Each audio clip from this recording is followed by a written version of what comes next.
Bem, boa tarde. Meu nome é Itamar Carneiro e eu vou apresentar o trabalho intitulado Experiências em Práticas de Cuidado a Homens Autores de Violência contra as Mulheres na Bahia, entre o Sistema de Justiça e o Sistema de Saúde.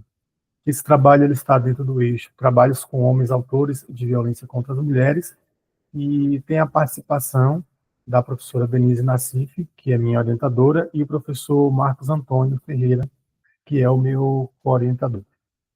Bem, o tema do cuidado integral à saúde do homem, ele começa a ganhar destaque aqui no Brasil por volta de 2009, que é quando o Ministério da Saúde ele implementa uma política destinada à atenção integral da saúde do homem, aí com foco na integralidade do cuidado.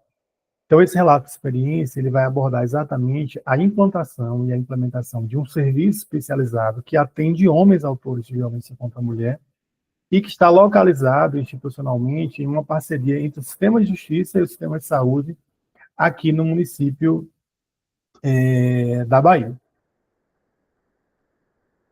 Bem, a violência contra a mulher, ela pode se manifestar de diferentes formas, né, como violência física, psicológica, a violência sexual simbólica, estrutural ou verbal, e não se limita às ações diretas, né, podendo aí passar, inclusive, por violência patrimonial, mas também pode estar presente em sistemas e instituições que perpetuam, né, diversas desigualdades e opressões.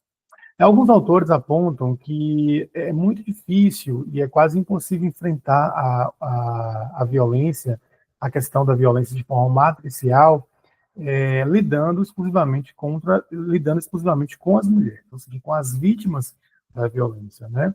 Tendo em perspectiva que esse é um fenômeno muito complexo, né? E ele é resultado de uma construção social, histórica e política da forma como a sociedade olha para as masculinidades, né?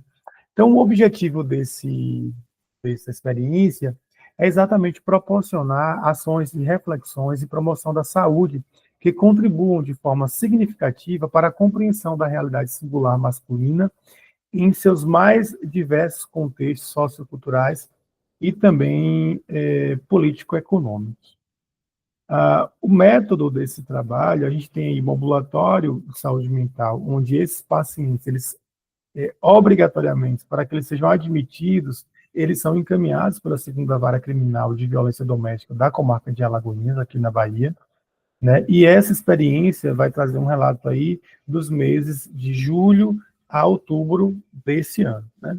O público atendido foram 22 homens, né, todos maiores de 18 anos, e que estivesse obrigatoriamente cumprindo a medida protetiva de urgência, né? Eles teriam a oportunidade de passar por um acolhimento com o psicólogo e, caso necessário, com o médico psiquiatra. O procedimento dessa atividade, ela acontece mediante uma primeira entrevista de acolhimento, né, onde a gente realiza uma coleta de dados sociodemográficas para a gente poder entender mais ou menos o perfil sociodemográfico desse homem que cometeu a violência, né? A gente faz uma coleta ali, obviamente, dos dados de identificação pessoal, né, se trabalha, se está desempregado, né, se pratica algum tipo de religião, né, dados de identificação mesmo, e informações importantes acerca do próprio sistema familiar, né, desse homem que cometeu a violência, né, e a gente também trabalha ali tentando resgatar um histórico, né, talvez de violência transgeracional, né, e traz um relato do momento da sua história de vida até chegar ali o ambulatório. Então, como resultado dessa experiência, o que a gente conseguiu perceber, né, é que esses pacientes, eles têm um perfil, né? Desses 22 homens que foram atendidos, nós percebemos que eles têm ensino fundamental incompleto, passando até, né, pelo ensino superior, né? Os homens atendidos, eles estavam na faixa etária entre 29 e 62 anos e tinham uma renda que varia entre meio salário mínimo e até R$ 10.000, né? Todos eles possuem pelo menos um filho e estão atualmente trabalhando no mercado formal, né? Alguns com carteira assinada. Nós temos pessoas aposentadas, concursados públicos de carreira militar, né? Funcionários públicos, empresários e alguns também que são empreendedores. Como a gente trata a violência como um tema muito, muito complexo, né, a gente percebeu dentro do relato desses pacientes que são vinculados a esse serviço, né, um sentimento de punição, de juízo, né, como se eles estivessem sendo apenados por estarem ali, né, e eles começam a conversar livremente sobre os seus silêncios e vão construindo com o profissional uma vinculação com esse serviço, né? A gente conseguiu perceber que a sociabilidade masculina se dá através do consumo do álcool, né, e outras substâncias psicoativas. Eles relatam que a forma como eles lidam, né, com a tristeza, o sofrimento, né, e a sociabilização com outros colegas é através do consumo do álcool, né, e aí relatam históricos de é, reuniões em bares, né, em festas, né. A gente tem um relato muito importante da violência transgeracional, né, percebendo que a grande maioria desses homens atendidos, né, presenciaram cenas de violência entre os pais, entre os cônjuges, né, resultando até mesmo em morte, né, e abandono do lar por esses genitores, por esses pais, ou até mesmo abandono afetivo paterno. Um outro dado importante que acho que vale a pena ressaltar é que a grande maioria desses homens ou presenciaram violência, cenas de violências conjugais entre seus pais, ou eles próprios foram vítimas da violência, né, como forma de educação. Acho que esse é um dado importante, porque revela aí, né, da teoria do construcionismo, como, né, a aprendizagem social, né, ela é baseada exatamente nas vivências dentro do próprio contexto familiar. E um outro dado que ficou muito evidente com essa experiência é o afastamento dos filhos, né?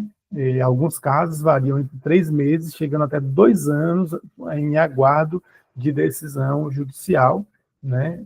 Eles referem que não estão tendo acesso a visitas ou tendo a oportunidade de conviver afetivamente com seus filhos e filhas.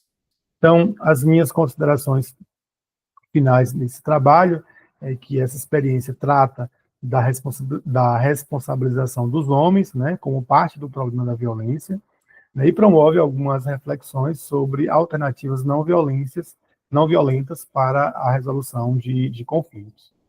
A política pública de saúde incorporada no SUS como parte, né, desses desafios encontrados na gestão do cuidado. A gente não tem um serviço público, né, que atenda, né, que faça uma escuta qualificada desses homens, né. E aí a gente percebe que, enquanto há medidas de proteção e acolhimento para as vítimas, com o instrumento da Lei Maria da Penha, a gente tem, enquanto sociedade, né, enquanto dispositivo do Estado, avançado muito pouco em relação ao processo de reeducação, embora isso esteja previsto na própria lei, né, onde a gente trabalha com a responsabilização desses autores, né, de agressão, de violência. É possível perceber que falta, né, programas estruturados que ofereçam esses atendimentos, né, tanto do ponto de vista psicológico quanto do atendimento social, né, e isso impede que se quebrem os ciclos dessa violência, porque esses homens precisam conversar e aprender novas formas de se relacionar, né, tendo em perspectiva que a punição isolada, sem medida educativa e terapêutica, né, não vai tratar as causas subjacentes do comportamento violento desse homem nesse contexto da violência contra a mulher. Então, essas são as minhas referências utilizadas para construir essa apresentação, e esse é o meu contato profissional. Agradeço a atenção de todos e me coloco disponível para que a gente possa conversar e construir outras reflexões a partir desse trabalho. Muito obrigado.